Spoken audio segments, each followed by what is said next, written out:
When I was about 3 or 4 or maybe even 5, we were on a family holiday and we're at the beach and we were mucking about in the sand and so forth, and I found this little shell that I just loved and I held onto it all day.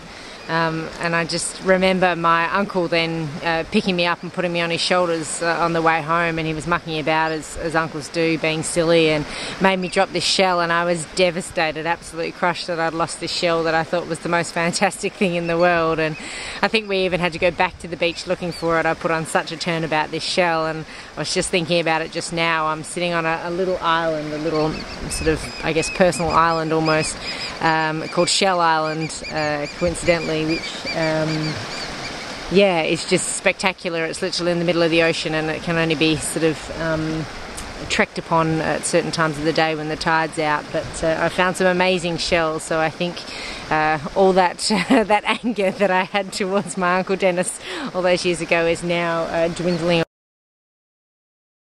So I found some really great shells to replace the one that my Uncle Dennis lost. There's some cool little pink numbers here, bit of blue action going on and stuff. I don't know how well you can see, but they're kind of pretty.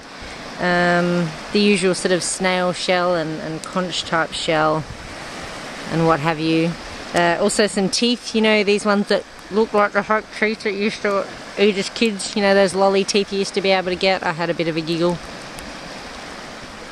But I think I found the replacement. This little bad boy was what I was crying about all those years ago. So Uncle Dennis, I'm going to send this to you and you can keep it because I'm finally over the fact that you made me lose my shell.